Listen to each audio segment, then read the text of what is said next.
Welcome to our epic ocean, where critical solutions to a planet in peril are brought to the surface.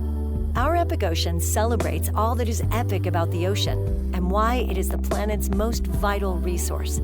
And now to our host, Rich Gurman. Hey, it's Rich Gurman, and welcome to our epic ocean, where we focus on critical solutions to a planet in peril. Today, we get to dive deep into the life of the awe-inspiring Alison Teal. Alison is an adventurer, a survivalist, a surfer, an activist, and a filmmaker. She has traveled the world her whole life and now lives on the big island of Hawaii in a Robinson Crusoe-style off-the-grid grass shack built by her equally amazing parents.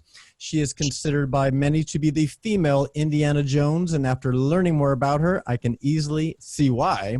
She is the host of the wildly popular series Alisons Adventures and author of a brand new book with the same title. She is truly an eco-warrior with a camera in hand and a pink surfboard under her arm, made of course of recycled coffee cups. Her ultimate quest is to protect our oceans, ourselves, as we set our sights on solutions and adventures to come. Prepare to be amazed and inspired. Alison, welcome to the show. How are you? Aloha. Wow, I'm going to have to hire you as my global publicist. That was quite the intro. Mahalo. Oh, well deserved. I'm so excited to have you here. I've written down like 30 questions I want to ask you, and we'll just dive in. So I'm honored to be here. It's been amazing following your photos and your adventures and all that jazz. Well, it goes both ways. I appreciate you being here. And I want to start with kind of the current reality of the world that we live in. Obviously, it's a unique and challenging time. You're used to traveling all over the world, and now you're quote unquote stuck in one of my favorite places in the world on the Big Island. This has become my world right now. I just kind of sit close to it just to make sure I remember it's there. And it's still spinning, right? So yeah, what's it been like? We'll kind of go macro because I definitely want your feelings on what's going on in the world. But let's start with you. Like, what's it been like for you to, like I said, kind of be stuck there in paradise? Well, and for those listening that couldn't see that, I'm holding a little globe. I feel like my whole globe. I hold my world. I can keep holding on to the world. I think there's multiple realities going on. My reality, I don't know if you can hear the birds chirping, but I'm literally sitting here in the middle of nowhere. It just took us like a million hours to try to get the coconut Wi-Fi up and running. So if anybody doubts that I'm authentically living off the grid sustainably, there you go. I'm trying to bounce Wi-Fi off the cliffs, but I'm blessed to live, on the ocean in Hawaii. My parents and I over my lifetime have built up this very, Tarzan, Robinson Crusoe style off the grid retreat center, which obviously is closed right now during COVID. And so the first time I've actually had a room, not been traveling. And when I say a room, here I am, you can see the jungle. An outside room, a room with no walls. Yeah, there's no walls. I got, it's just living within nature. So people come from all over the world to experience being here. And right now, I'm getting to experience my own home. Oh, you hear that? That was a mango falling. I heard to experience it and be here with my family is really special. That said, there's a lot of pain and a lot of suffering and a lot of craziness. I say, the world's going to fit coconuts right now, and I'm trying to focus on, what I can do to make a difference. And it's the first kind of feeling of helplessness I've ever had, in the sense of wanting to. What I do is a lot of cause-based work, but I can't travel right now. I can only help kind of within my own ohana, my own family, because even going to help the elders or people around, it's not like you can go interact with a lot of humans right now and be helping in person. So it's great that you've started this podcast. Hopefully we can inspire people through this to know there's hope and there's a future, and we got to just kind of go with the flow of the ocean right now, and that there is more good to come in the world, even though I think we're definitely kind of in a valley at this moment, but maybe there'll be a new normal, and the environment is benefiting, I think, off of us being stuck inside for a while. But I really wish it wasn't due to the catastrophe that this pandemic is causing for so many people. It's wild times, right? Wild times for sure. So we'll go to like I said, the bigger picture for you though. Like, what are you feeling? Like, just, you're in a wonderful spot, but you're so used to traveling and being out there and being with people. Like, this virtual world, has it been hard for you? For me, actually, it's kind of nice to have a moment where I'm not going. I was literally getting off the plane in London to go launch my book, which I've worked on my whole life. And this is not even a plug for my book. It's just, I was raised around the world very uniquely, and I couldn't wait to share it with kids. I had school tours lined up, a lot of in-person, the TED Talk type of, just finished my TED Talk on. I was excited to, do the press tour route and really get people inspired to dive in and protect oceans and learn all about the world. And I just thought it was kind of interesting, blessing and curse. I launched a book for homeschoolers the day the whole world went into homeschooling. So I have been now here at home doing what I can through podcasts like this, or anything I can really do to stay inspired myself, but also keep inspiring families, all over the world. I got my first copy of it in today. I was like, I couldn't believe it. Hold it forward. Isn't that crazy? I was like, oh my gosh, what timing, right? So this is it.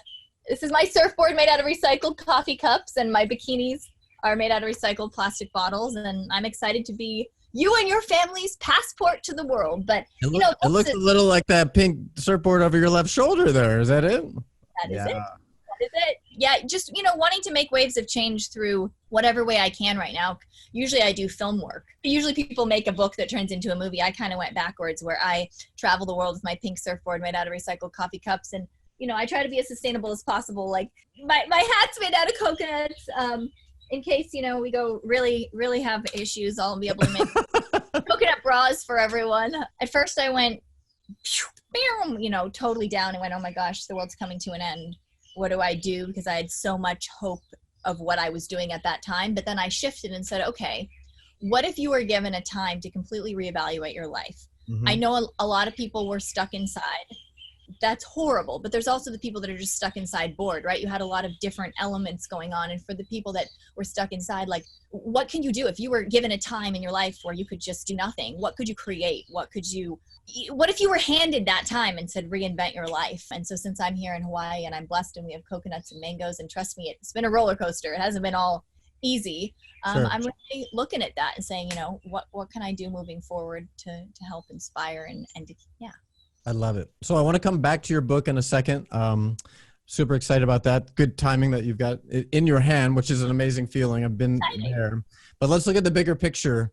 You seem like such an optimistic, hopeful, glass is not half full, but it's brimming with salt water, of course. What is your assessment of the planet? In some ways, I feel like as bad as this is, it's really shining the light on so many things that need the light shined on them. And hopefully, my hope is that the consciousness of the planet will raise to the point that we will begin to make the right decisions that will help the planet, that will help us as humans and help us coexist with the animals and the dolphins and the whales and everything. But then like you have these moments where it's like, oh my God, it's overwhelming. So what's your take on it, on the planet as a whole? I am a huge believer in positivity creates positive change. So to go to what you first said, look at me, I'm running around in a pink bikini with a pink surfboard. I got a flower in my hair and I'm always smiling. And sometimes people are like, drop the act. Like, What are you on? And I'm like, I'm not, this is just me. I literally just have always been a kind of effervescent, bubbly. That's me. I think that we don't have to be doomsday. We can educate through entertainment. We can go out there. We can smile. We can spread aloha. That's what I believe in. Yes.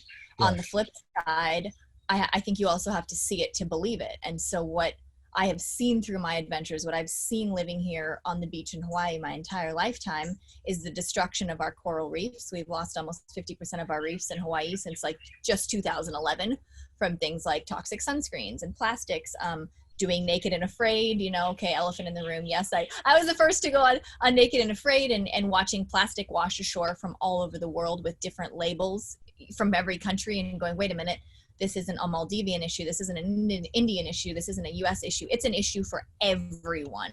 Yeah. And so even though I'm bubbly and fun and yay, we can do this and rah, rah, I want to show what's really happening out there in a positive light. And then what can we do about it? What actions can we take? And so obviously I can't travel at the moment, but I can still watch our reefs. And do I feel like in this time with having the beach closed for the first time in my life for months? I don't know if it's my imagination. Again, I'm not a scientist. I'm not out there taking samples, but I can see things. I can see when the coral looks vibrant. I can see when the fish are there. It's just like the Hawaiian elders would teach me they weren't scientists either. You learn to look for the signs in life and in nature. You know how the whales and how the migration patterns and different sonars that affects the dolphins are different.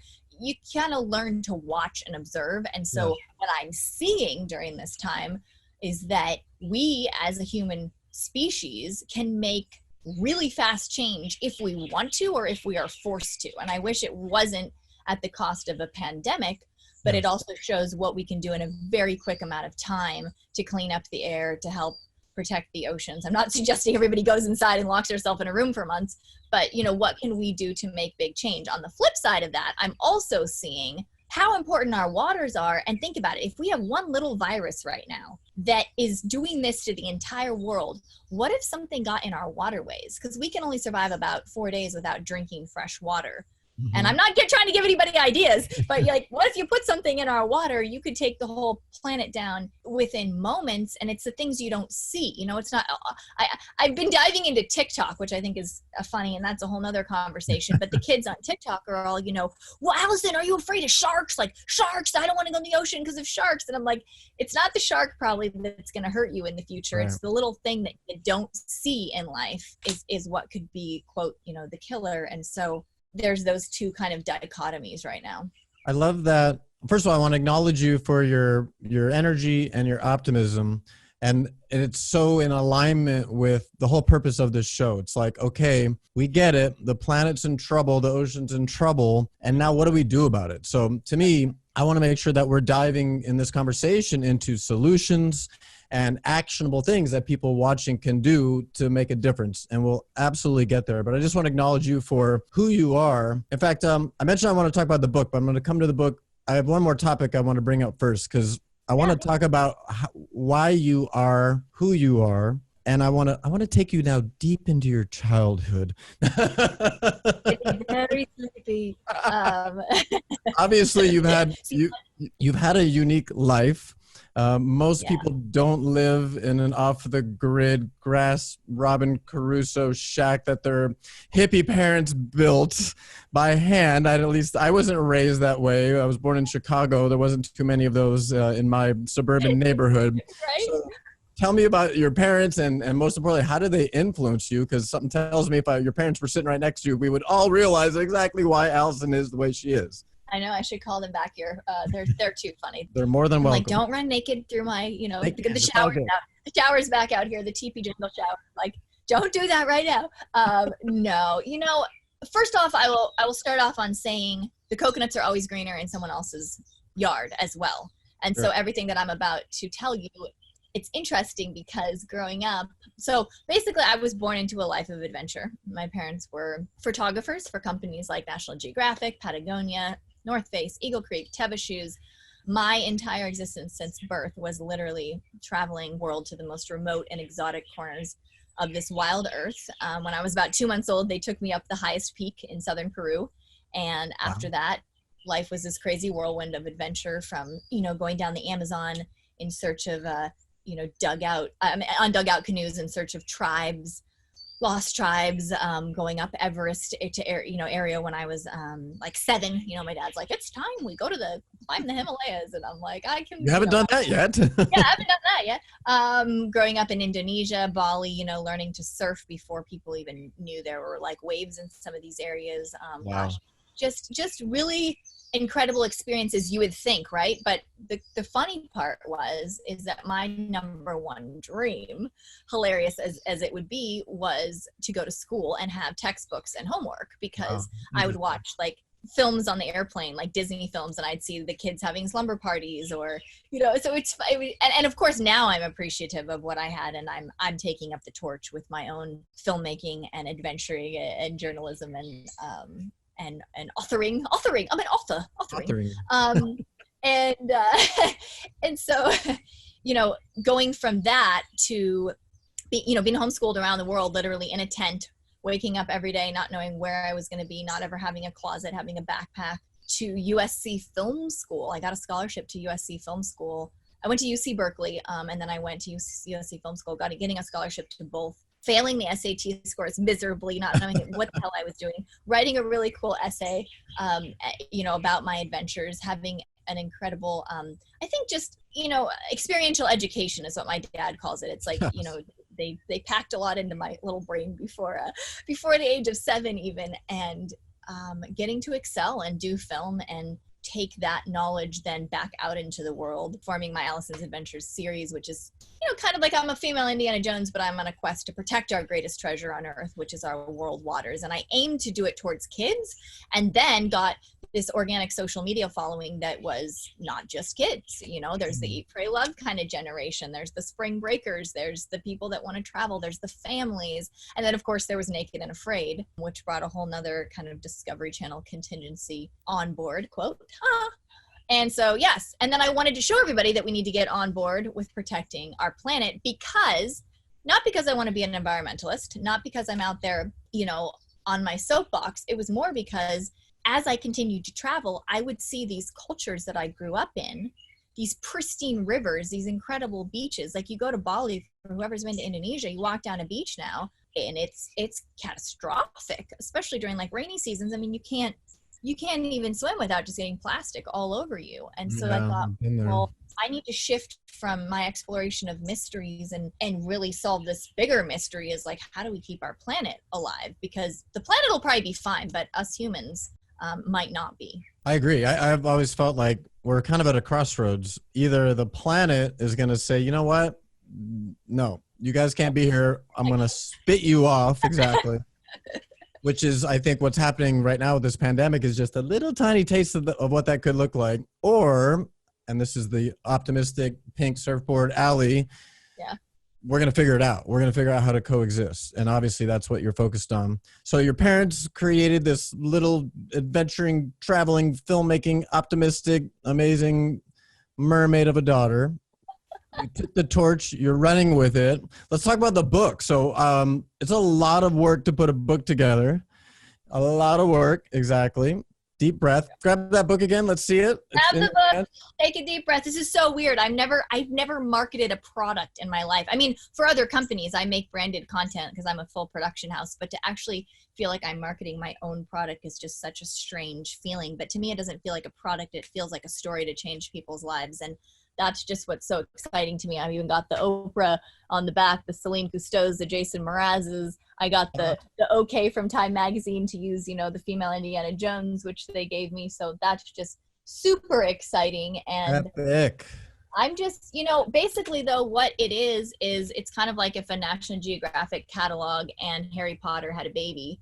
And so, when life gives you coconuts, you build a grass shack in Hawaii and become one of the forefront retreat centers. My mom's a yoga teacher, so we have people come from all over the world to experience, getting healthy, living off the grid.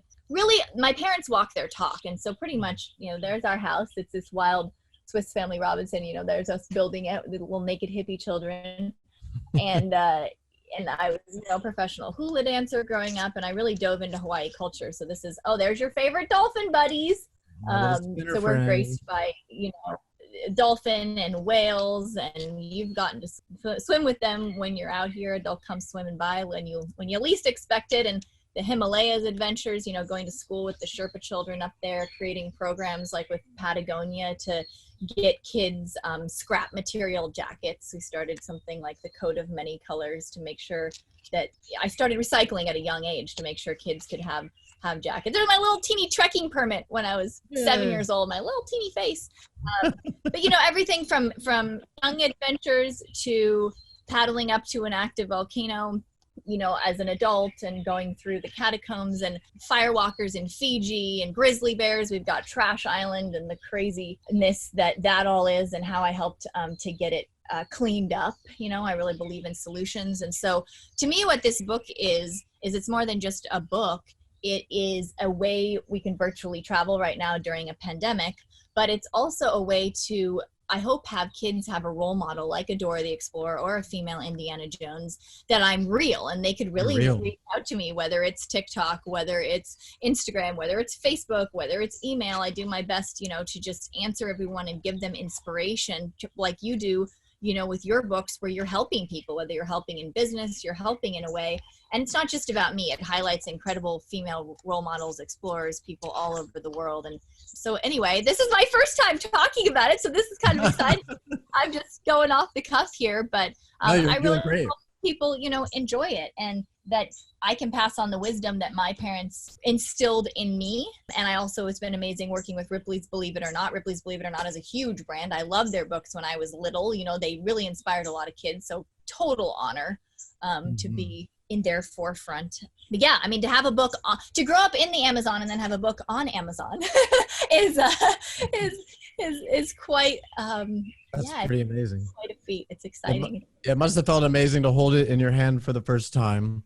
So talk about solutions. Okay. If anything, like, your energy is so just in this, and I think just for me, experiencing you and getting to watch you, we want to take it to the next level. And I want people to leave this conversation, not only, like, you can't help but feel, at least in my mind, energized just being with you. Aww.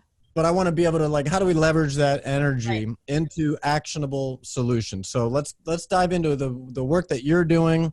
Let's dive into things that people can do, either just simple behavioral changes that we can make, or even on a bigger scale. So you want to start with plastic? I know that's obviously a big focus of yours. Yeah. Again, I'm sure some of your listeners already know, if they're really in tune with the ocean, that there's the low-hanging fruit of, use a reusable water bottle. Don't buy a plastic water bottle, because you'll also save money by not buying plastic every day. Or utensils, try to bring your own to-go containers, your own grocery bags when you go to the store that are reusable.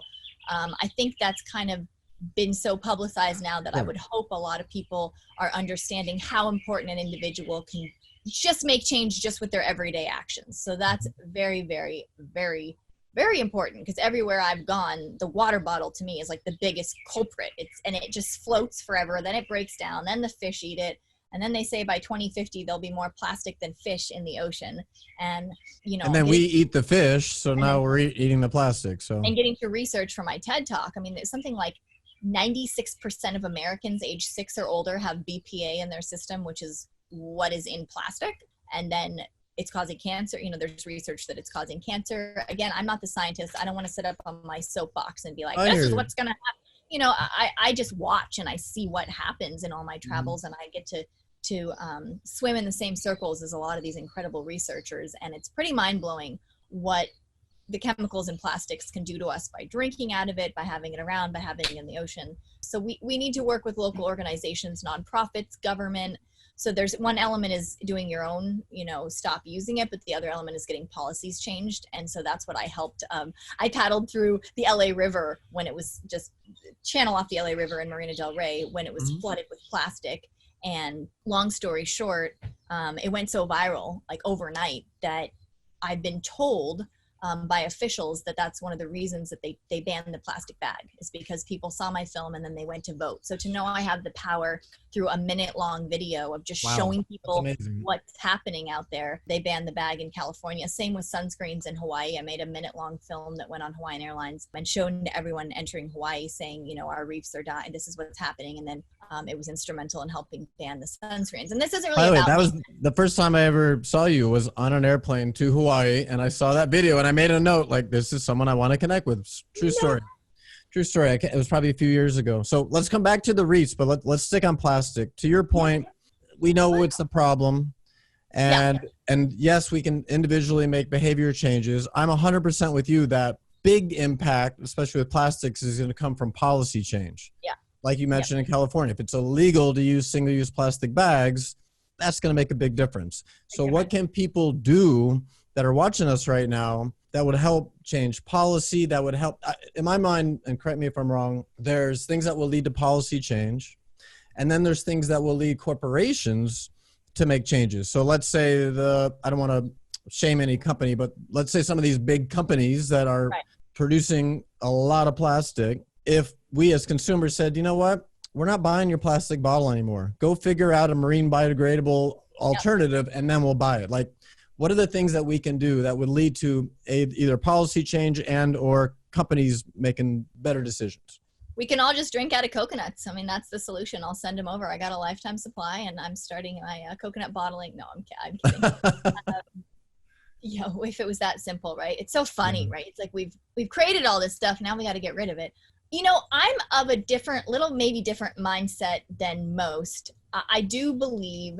So for listeners out there, because I think it's just so big to swallow, we can't just say ban plastic, okay? Because if you don't have a replacement, I'm more of a realist than like an environmentalist running around being like, we have to ban plastic, because what are hospitals going to use? I mean, there's people even with coronavirus right now, and if they don't have certain plastic materials, whether it's the straws they're drinking out of or the elder homes, like, I think when you just say, oh, let's just make policies, that's a great concept, but you also have to have something, like you said, to replace it with.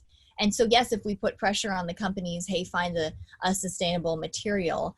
So whoever's listening, if we have inventors out there, let's help invent something. Let's help invent a replacement. And if we have people out there that want to go talk to their local officials, like, it depends on what your motivation. The reason I talked about my films, I kind of believe like the staying in your lane type of thing, right? So some environmentalists will come to me and be like, well, I didn't see you sign that petition, or I saw you buying a bag of rice cakes in Whole Foods and it had plastic on it. And I'm like, okay, you can only do so much, first of all. Second of all, my lane is I'm a filmmaker and an entertainer, okay? That's my lane. So I don't think people need to feel guilty if your lane. So I made a 1-minute film that helped with plastic bag bans. I made a 1-minute film that helped with sunscreens. I did a film on Trash Island, and now it's been cleaned up.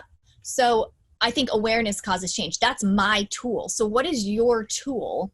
Maybe you have a family. Just teaching your kids what we're talking about right now, that's valuable. You don't have to be pounding down the White House door and chaining yourself to trees. And like, if that's your way, that's awesome. Daryl Hannah did some pretty amazing things in her day. She came and stayed at Home Sweet Grass Shack. We were talking over the different ways of environmental activism and awareness, but maybe that's not your thing. So what can you do in your own life that you think will make change? Social media is powerful. Even by sharing one of my films or this podcast, just having awareness that plastic is not good for the ocean.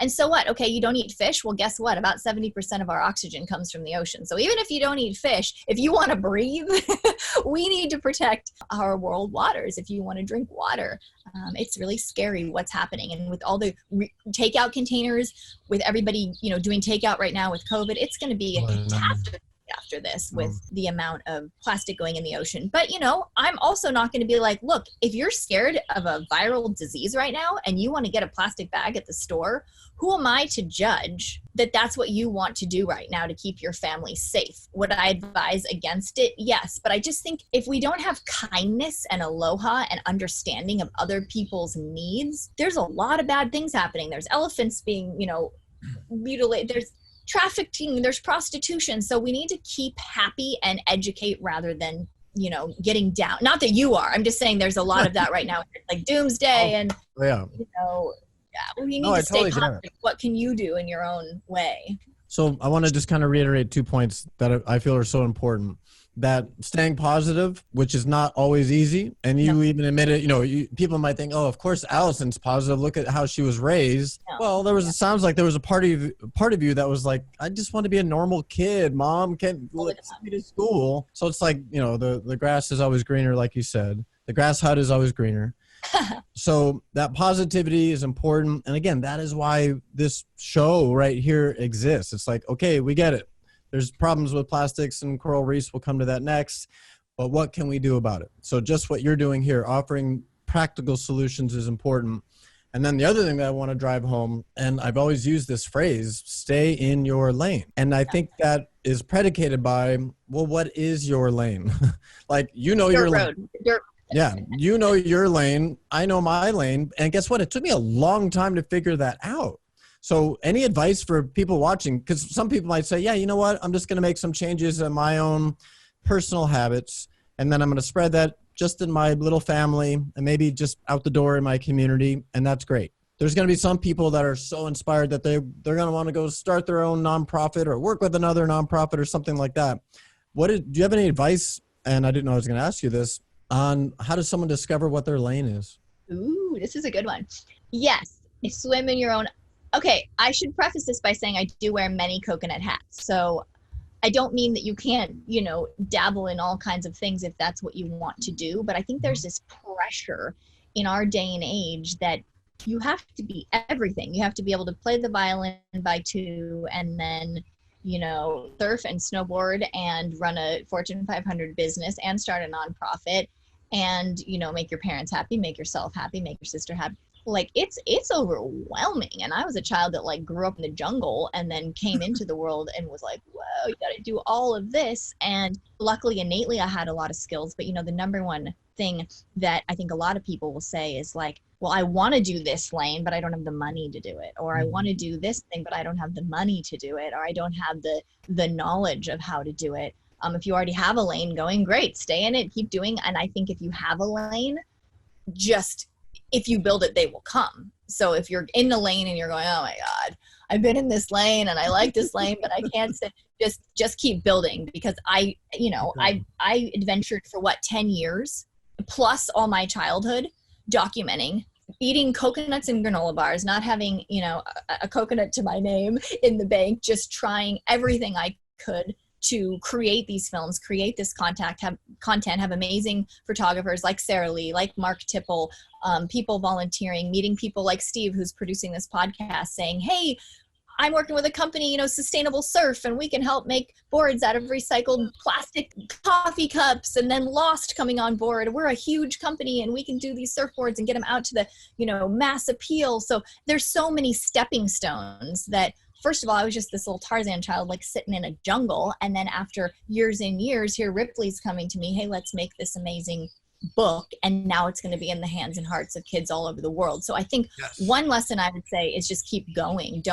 You have to just keep going. And with, I think, the new social media world, we want this like instant gratification. And I'm in that too, where I'm like, oh, I didn't get enough. Sometimes, nobody liked it. Maybe we didn't get enough views. Maybe it didn't go viral. Maybe we didn't make enough change, but maybe it just wasn't the moment in something. And maybe there's going to be a pandemic tomorrow. So that's one thing, is like, you just never know what's going to happen tomorrow. So keep going. And I'd say if you don't know your lane, you need to dabble. You need to try a few things. You need to so this is what my parents would always say growing up. And this cracked me up. I didn't understand it till I was older. But when we were traveling, we were the, hippie parents. My mom would have me on her hip and the cloth diapers, and going through the jungles and the mountains, and we'd meet people that were traveling and they didn't have kids. Oh, you travel with your baby. Oh my gosh. And how do you afford this? And so my dad would be like, oh, well, we have a trust fund. And they'd kind of look at him like, oh, okay. So they have a trust fund. And he's like, yeah, we trust the funds will be there. And so there's this whole idea of like trust. And no, we don't have a trust fund, but we do have a lot of trust in the fact that the funds will be there.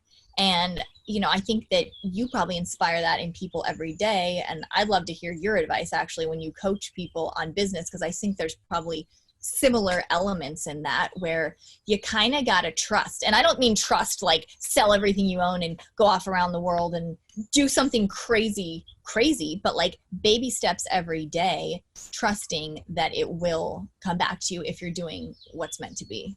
I love that. So you're a trust fund baby. I didn't know that. Yeah, right? No, I think you're spot on. I'll just real quick. For me, it was a few years ago. After an encounter with a pod of 4 orcas, I had my aha moment that doing whatever I can for the rest of my life to try to protect the ocean and the sacred life that calls it home was my soul's calling. I felt totally honored, and like it was like a gift that I figured out this quote unquote soul's calling. Most people don't probably ever figure that out. And I decided I need to spend the rest of my life doing this. And I was willing to lose everything. Yeah. And it's what you're saying. I had to have faith. I had to have trust that this wouldn't have happened for me unless the road would reveal itself. So it's just keep going. So I think for how I would answer the same question I asked you, how do you find your lane? You ask. I know what I do, and you probably do the same. Whenever I have a big question in life, I go down to the ocean. Yeah. I sit on the sand. I put my hands up and say, okay, ocean, here's this question. Here's this problem. What's the answer? And it always comes. And that's what my parents taught me, is that all of your answers, as crazy as this may sound, well, maybe not all, but pretty much all, are in nature. You know, if you learn to tune in, even on Naked and Afraid, when I thought I was going to die and I was sitting there and I was like, okay, wait, what did the Hawaiian fisherman teach me about, you know, when the eels would come into a certain place, or what did, you know, if you listen and you watch, you don't necessarily have to have 1,000,000 degrees and pay $1 million and do all kinds of things. If you kind of tune into the world and your own intuition, your own self, your own family. I love what you were telling me the other day about, like, who is in your ohana, okay? Because you're never alone in the world. Even if it's an animal that you're a friend with, or a sister, a brother, a friend, you always have that ohana. And so money doesn't always need to, for example, like with my films, sometimes I'd travel to a place, and if I wanted to document somebody or do something, I grew up in a very trade mentality, right? Like they'd give us potatoes, we'd give them fish. And there's a lot of that out there. If you think, if you scale that up, like you were saying, oh, wow, what could we do together that isn't like, hey, Alison, pay me this much and I'll pay you that much, is what do we both want out of a project that can then excel it to the next level? Because maybe you want your whale pictures out there and maybe I want to make a book, or I'm just, you know, making this up, but how can you collaborate? And that's why I think I've never been, and I don't really want to go because I don't really want dust in all elements of my body. But I think that's a lot of why people like Burning Man or places like that, because it's just this collaborative, I'm a surfer, I'd be like, where's the ocean? It's this collaborative field of a place. And my beliefs are, and I'll be totally, now that we're getting deep, like never really talk about this, but I will be like completely honest. I have never done a drop of alcohol or drugs in my life. And I spent, 4 years of college without even a drop of coffee. And I'm not saying like, oh, look at me, goody two shoes. I'm going to judge everybody for themselves. But for some reason, I believe in the manifestation of clarity happening. Manifestation happens when you're clear and you have clarity. And the stories I could tell you of the things I've manifested, and for people who don't know what manifesting is, it's just like, it's prayer, it's thought, it's creation, putting it out there into the universe.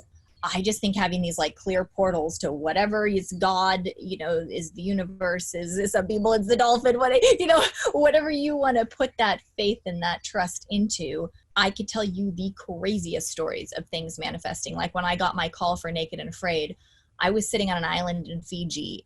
I call it the lost island of the firewalkers, looking for this chief who still had magical powers to walk on fire and heal, with touch. And my parents did a lot of like shamanistic adventures, never the drug sort or the ayahuasca sort, but more just the clean, crisp, the highest elite of the elite that can literally just have these powers within them.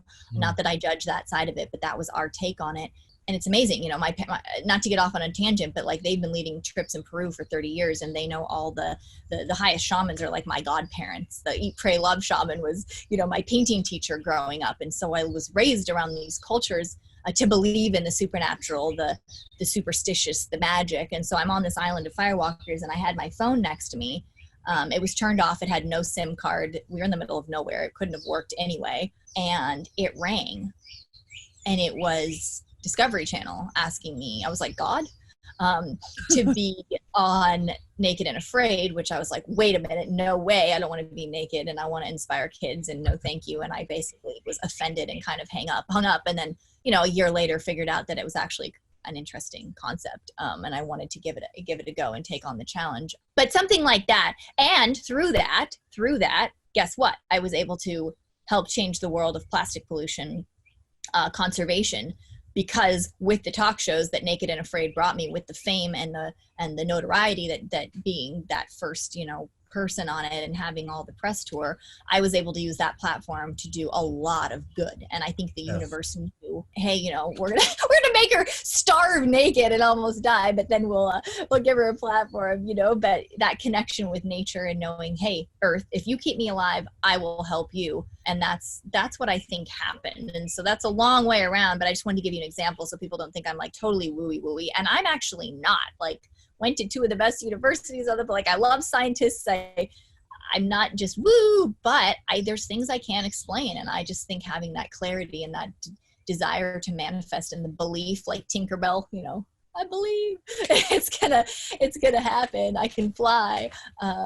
Things can happen. I love this. I actually think you're a good balance of woo-woo, which is okay, and you're grounded. You're grounded at the same time. It's a good balance. It's a good combination. And thank you for, there you go. A little coconut. For sure. A little, maybe more than a little, but no, just a little. Yeah. But I appreciate you going deep with me there, because I think it'll help people. Because my take, and you know even better in your travels around the world, they're looking for something different. They're looking for something to do. Let's take this one step farther. So you mentioned this earlier. We're in this world of immediate gratification, social media. How many likes am I getting? And I remember years ago thinking like social media just might be the end of the world as we know it. And it kind of is. And at the same point, I'm like you with technology. Like technology always kind of scares me a little bit, because I always felt it would just completely take me away from my true nature. Like, Right. I'm going to get addicted to this darn phone, and I'll lose touch with who I am. Right. And when I lose touch with nature, like you said, how am I going to find that clarity? How am I going to manifest everything that I want when I'm not in the moment? So do you have any rituals, practices? Because I think this ties into, how does someone figure out what that lane is? We get there by going silent. So yeah, go for it. I absolutely love this question, because I get it all the time where it's like, well, if you believe in nature, why are you on your phone? Or why are you making films for kids that are going to have to sit on media to watch it? Or, I mean, don't get judgment, but people do ask, like you're asking.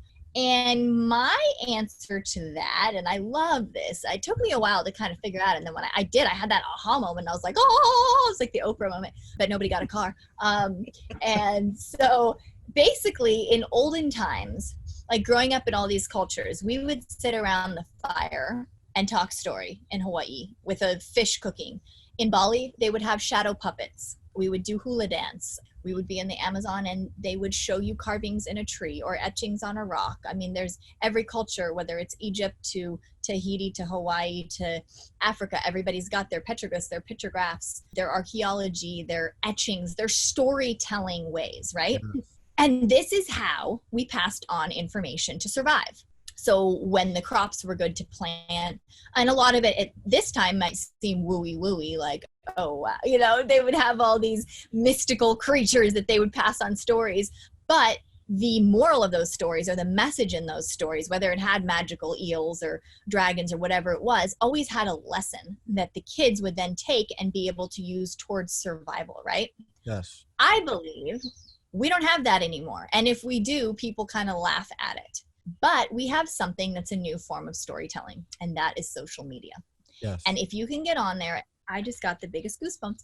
If you can get on there and share stories that will educate and entertain our future generations, if that's where they're at and they're going to be swiping through, if I can go on TikTok and in 15 seconds teach a kid that by putting on non-nano organic reef safe sunscreen, you could maybe save a reef and a mermaid and a turtle,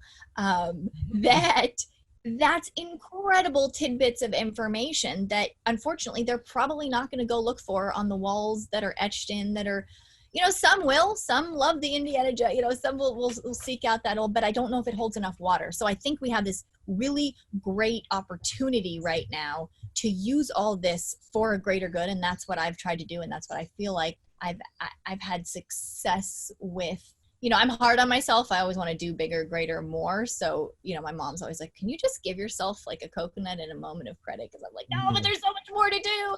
But, if I look back on what's happened and what I've been able to do with just the sharing of a video or the viral nature of some content, that's pretty amazing. Do I go crazy on my computer? 100%. And for anyone out there listening, I'm not just like in my bikini sipping virgin pina coladas having a ball around the world. Like I might travel for 2 weeks and then I have to edit my banana. I do everything.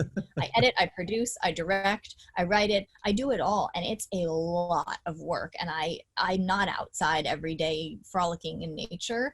Right. Yeah, I do live in a jungle lodge, but I have to dedicate, and it's an insane amount of work.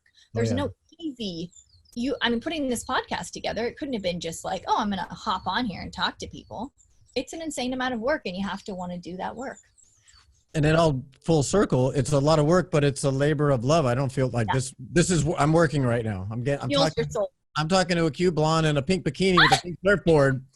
And a coconut bra at her disposal, like it's not work. And it goes to what we were saying. Once you discover your passion in life and why you are, what the reason that you are on this planet, you will never work another day in your life. And back to technology, I always love the quote Bill Gates said probably decades ago, that nobody gets to vote as to whether technology is going to change their life. It just is. So you are a wonderful example. You've embraced it, even though it took us about an hour to get to the point where we could even do this interview today. It's frustrating some of the time, but you've embraced it to get your message out there in a big world. And that's obviously a huge opportunity.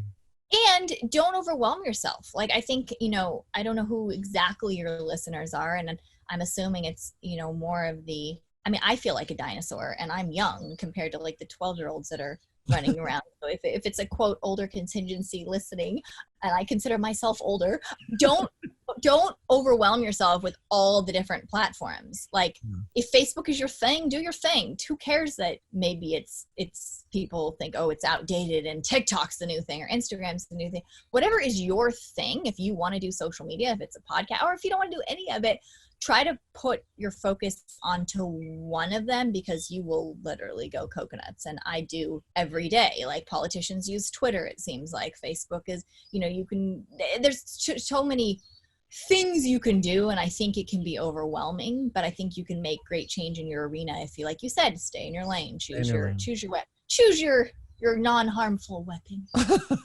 I love that. Let's talk artificial reefs not artificial reefs, but coral reefs for a little while, because that's come up a couple of times. And like I said, I was on a plane, and that's when I first discovered you. How did that little film, because that's also ties into what we're saying. It's a good example of how a 1 minute film led to massive change. So tell us that story, Miss Storyteller. La la la la. Once upon a time, a year ago, I get emotional. So when I was about 6 years old, we were building our home sweet jungle lodge. There was thick bushes, it was crazy. Of course you're going to get just everything the jungle has to offer. And here my parents are with this young child. We had no running water. We had no power, nothing. And my dad installed, some of the first solar power in the islands. We ran a water line down. Where we were pretty much the only like haoles, foreigners in the area, and the Hawaiians were incredible. It's one of the last Hawaiian fishing villages, and so they were just super incredible. Like, the elder of the village came over one day, and I call him Uncle, and he brought us some fresh fish. And so I went running up to him. I'm like, Uncle, I'm going to be Indiana Jones, and I'm going to discover the greatest treasure on earth. And he looked at me, and like, he's wise, the wrinkled old Hawaiian face where this face could tell a million stories, and just ripped. He was ripped, older, but they're like always just perfect muscles, even though they're a million years old. And, and I said, I'm going to find it. And then I paused, and I'm like, but you don't happen to know where it is, do you? And he's like, I do. I know the greatest treasure on earth. And I'm like, you do? And I got so excited, and I ran around all day, and I got my dad's headlamp, and, I made a backpack, and I packed a lunch of mango. I was ready. And he said to meet him as the moon set over the ocean by the coconut tree. And so I met him by the coconut tree, and the moon was setting, and I was ready for like adventure of a lifetime. We're going to find a cave. We're going to, slay a shark. It's going to be amazing. And he walked me out across the lava right in front of our house, just a teeny little way to the edge of the ocean. And the moon was setting, and it was sparkling. And he pointed out, and he goes, there it is. And I was like, well, that's anticlimactic as a 6-year-old. And I kind of looked at him confused. But I didn't realize, how powerful that moment would be for me. And I talked about it a bit in my TED Talk. It's just like the ocean is our most valuable treasure on earth. And he told me in ancient times, not even in ancient times, in current times, the word for water in Hawaii is vai. And the word for wealth is vai.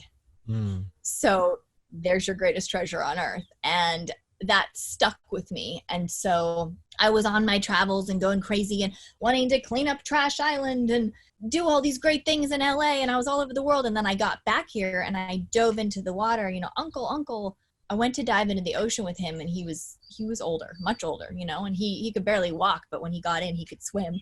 And the reefs were dead. And I hadn't really taken, in my own backyard, I was like, oh no, this is bad. This is really bad. He goes, no, no more fish. And I was like, oh, yeah, this is gnarly. And I started doing research and talking to people, and you could taste the sunscreens in the water. You could see the coatings. It's bad. It's really bad. So I teamed up with Raw Elements, Natural Sunscreens, and Hawaiian Airlines, and made a film about it, and it was shown to everyone entering Hawaii. And I didn't single-handedly change a law, but just by raising awareness through that film, I dove in, and I just really wanted to do it. And I was so excited to come back and tell my elder. And so right before all this happened, I went and he was passing.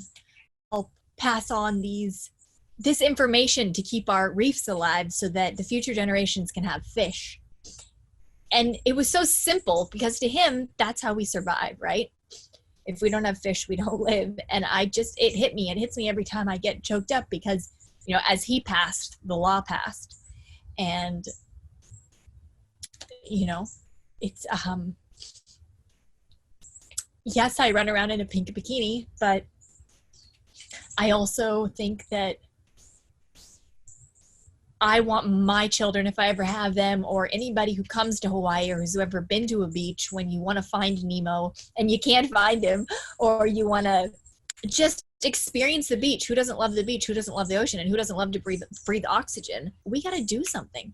We got to come together. And so if I can be a voice for the ocean, for the elders, that's what I'm trying to do. And it may seem fluffy and fun and pink, but at my core, that was who I am, as that little girl on the lava rocks, wanting to find treasure and share it everyone, and make sure that we preserve what offers us life. And yeah, wow. So that's the long-winded, that was beautiful. Now I got the goosebumps. Thank you. Thank you for your heart and your soul in this conversation. Thank you for going deep and really letting me and everyone watching into your world. This is beautiful. I have another topic that might bring up some emotion also. Oh. And I kind of hope it does. Let's talk about girl power. What does that mean to you? Well, everybody always goes, why pink? Why the pink surfboard? And I have an identity crisis sometimes, where I'm like, am I Indiana Jones or am I a surfer girl? But you can be both. I'm me. And I think that's what I want to share with girls, is that you are you, and you don't have to be Dora the Explorer or Where's Waldo or Indiana Jones. I'm honored with the title of the female Indiana Jones. Am I exactly Indiana Jones? No. Does it give people a way to kind of categorize so they understand my story a bit better? Maybe, because I can be kind of a mystery of, who are you? But I'm me. And so what I've noticed growing up in, God, I'm all sniffly now. Growing up in all these cultures, and especially with my dad, who we always joke, he wanted a boy and got a girl. He wanted a boy to climb Everest with him and got a girl and still tried to do that. No, I love him to death. But it's always the joke of like, when I was young, it's kind of like, can you keep up with the boys? Can you? And what I started to realize one day is, I don't care. Can they keep up with me? And can I do it in a pink bikini with grace? And, you don't have to be, whether it's in the Fortune 500 financial world or the surf world, you don't have to be hardcore and lose your femininity and your pink passion for life if you want to be successful as a female and as a woman. And I never in my life have been, quote, like, oh, I don't want to get in trouble, but like, I'm not like, oh, girls, everything, we don't need God. Like, in primitive cultures, you had the guys that got the buffaloes and the girls wove the baskets. And like, you needed all those elements to come together to run a tribal society. And I think we still need that. And if girls aren't feminine, how can boys be masculine? And how can we balance out that energy? And so my whole thing is that it's not about that we have to try to be it's that we have to try to be us within it all. And I think that everyone could have a lot to learn from that, whether you're a 5-year-old or a 50-year-old. I'm still learning every day that you can do it with pink power. You can be a girl, you can be whoever you are and still get things done. Oh, what I was going to say is, I never had, I always heard about the problems in the workplace with women. I mean, I grew up in a jungle. I didn't have like workplace inequality, and there wasn't the thing. So when I started getting into Hollywood and doing my speeches in the big award shows and getting jobs in the film world, I just got to be like the real life explorer, like Dora, for the Paramount Pictures film. They called me. They're like, sorry, we stole your life. Don't sue us. No, I'm kidding. No, kind of. Like it was basically my life in a nutshell, and I was tripping out. But luckily they brought me on to be, an explorer. I got to do Alison's Adventures films for the Dora the Explorer film. And being around Hollywood in all these circles, I started to realize like, whoa, there is, these gender, really entrenched gender gap. I don't even know the right wording exactly for it, because again, I'm not in the corporate world, and I sometimes am. I work for big corporate brands. I help make content. Sure. What I'm trying to get at is that yes, we need equality, but I don't think we need to do it in a combative way. I think we need to do it in a passionate and kind and graceful way, because who wants to work about, whether they're male or female, who wants to work around someone who's always like, that's not what we need in this world. So I hope to raise a global ohana of kids that can be confident in themselves, because I think when you walk in a room with confidence, no matter what you look like, no matter where you came from, no matter whether you have wealth or no wealth, if you can carry yourself. Hula dancing taught me a lot of that. My parents taught me a lot of that. I don't do anything perfectly, but if you can come into a room and carry yourself and be you, instead of people being like, oh, she's weird, she doesn't drink or smoke, we're not going to invite her places. Mm-hmm. People finally started being like, whoa, so wait a minute, you're healthier than me, and whoa, so what do you eat, and how did you accomplish this project, and oh, will you teach me? And so I think if you be you, people will come and look up to you. If you are insecure and wanting to be everyone else, somebody told me the best quote once. It was like, be you unless you can be a pirate, and then definitely be a pirate. And I just thought that was so funny. It's like, wait, you just posted that on your Instagram. Be you. Like it's kind of like almost a joke, right? Like it just cracked me up. I'm like, you posted gotta just be you and own that. Yeah. You posted that on your Instagram, unless you could be a pirate, and then I commented, unless you can be a dolphin. Then be a dolphin. Right? So it's like, own your own story. I want to acknowledge you. Two things that I think are so important. That word confidence, it's maybe the most important word that we've talked about in this conversation. And then the second thing is being you.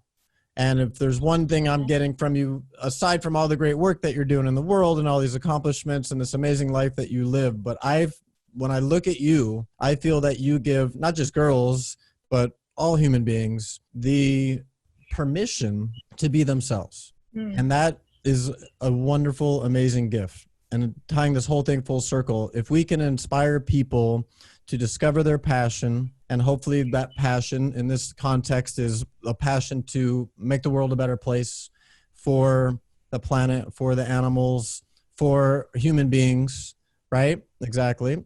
If we can inspire people, if we can inspire people to find their passion and then have the courage and the confidence to live that passion, to find that lane, and you're saying swim in that lane, I say paddle in that lane, just keep going in that lane, and then to have the trust and the faith that by doing so, that God, the universe, whatever you want to call it, is going to bestow gifts on you for being in alignment. And I totally admire and respect how you've lived your life in a very clean way. I keep waiting for your parents to run naked behind you. That would just be the perfect ending to this conversation, to see them running through the jungle naked. Send them by. But I just want to acknowledge you, because I feel like there's so many people struggling right now with the state of the world. And what I get from you, and you're inspiring me in this moment, Alison, is that, yeah, there's problems, there's issues, but the flashlight is bright on the issues, everything from what we're doing to the environment, what we are doing health-wise. And like you said, this pandemic is a little tiny nothing compared to what could potentially happen, what you mentioned with water. We're looking at gender inequality and race. I mean, everything is just like in our face right now. And it's a little overwhelming, like you said at the beginning, yet I think if we can shift it to, this is the most exciting time ever to be on this planet, we have to do something about it. That's why you do what you do. That's why I started this podcast. And I hope that I know you are inspiring people in this moment to put themselves out there just one more step to make a little bit of difference. And then going back to that word collaboration, knowing that enough people are taking that one little step and then we all work together, you're inspiring me. I truly believe that we can make a really big difference in the world. So you are amazing. I want to give you the final word. You know, you asked who's watching this. I don't know who's watching this. We have everything from young activists to hopefully elders, statesmen, and everywhere in between. But it's people that love the ocean. They love this planet. They realize there's challenges and they want to make a difference. They want to see positive change occurred. So with knowing that's our audience, what any final thoughts, words that you would... The number one thing that people always ask is, of course, how do I live my dream life, which I think we've just gone over a lot. Is just, you literally got to dive into the unknown because you never know. I mean, I'm terrified every day to do things, different things than other people, like drive a freeway. Oh my gosh. Most people are, like, oh my God, I could never live with sharks. And I'm like, I don't know how to drive the freeways. So, all's relative. So there's that type of thing. But my number one thing where it's like, well, how do I save the world? How do I be more environmental? What do I do? And it's stressful, and I'm a single mom, and I can't do this. And I think the one thing we're learning right now in life is, do me a favor. All you got to do is simply walk or stick your head out into nature. If you're stuck in an apartment, open your window and look at a tree. If you can get outside, jump under a waterfall, go in the ocean, climb a tree, lay on the grass, look at the sun, watch a bird. Because if we love something, we will want to protect it. And I never came at this wanting to just clean up our planet and do, oh yeah, I want to work with Western Digital and Hawaiian Airlines to help implement more sustainability in the Coca-Cola manufacturing process. Like, yes, that's all important, but it all comes from a passion, because if I didn't have the ocean to dive into, or I didn't have a valley to walk through, or I'm gonna get choked up again. But if I didn't know that my Peruvian elders, in the Andes, if their llama can't eat, or their alpaca can't survive, or they can't grow their potatoes, or climate change wipes off tribes that I've grown up with, that hits home to me. So go explore, learn about these places. And when I say explore, it doesn't have to be Mount Everest at age 7. It could be your backyard in a tent, because you'll grow up remembering that you love nature and you love camping and you love, just simply breathing in air. And if you like that, then I think we have a duty and a responsibility to protect it. And I hope that together we can do it with aloha, with grace, and really hop on board to make waves of change. The one thing that I will leave you with is that no matter what religion you are, what political party you are, what race you are, where you come from, whether you grew up poor, wealthy, you have lots of coconuts, or you have lots of chocolate, if we don't have a planet, then we have nowhere to live. And as far as I can tell, the waves on Mars aren't that good, and I don't know if the real estate will be available that soon. And it's quite the journey to get there. So jokes aside, this is our home planet, and I think that's what, in the end, as funny as it sounds, we might need to really hit rock bottom. Not even as funny, as catastrophic as it is. The things that are harming us the most, like plastic pollution, which I have found all over the world, whether it's the most wealthy city to the poorest fishing village, to the depths of the oceans, to the tops of the mountains, there is one thing that unites us, that's plastic pollution. Things like this, we are going to have to come together as an entire world to make a change. And there's a beauty in all of the horrible things that are happening right now. Not even a beauty isn't the right word. There's a hope, I think. There's a necessity as a mother of invention. So leaving you with the fact that no matter where you come from, no matter what's happening, if we don't come together to protect our planet, we won't have a place to live, or a future generation, or, I hope it gets me. Oh my gosh. Nope. That's not a parent. That's a mango. I thought it was a parent coming in. I was like, that would have been full circle to bring the parents in and just go like that. But all I can bring you is mango falling. We'll take lots of love and aloha. Alison, thank you so much. I feel like, oh gosh. Yeah, I so love you and what you are doing. And I can't wait for the moment we can meet in person when I come back to Hawaii. You're sitting on one of my favorite beaches in the world, and I look forward to the time that you could show me the spot that your uncle showed you. I look forward to that day. And I know you don't want to plug your book, but I have zero problem plugging your book, because I believe that everyone on this planet, especially every child, should have that book, especially in the world that we are in now, where there's a lot of homeschooling going on.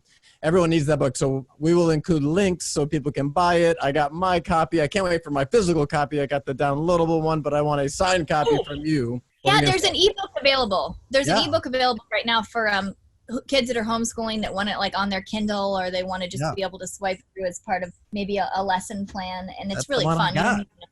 That's the one I got. We will include all links for that. Have a beautiful day. Go jump in Mama Ocean for me there on the Big Island. I'm going to do the same thing here. Thank you for your heart. Thank you for who you are. Aloha.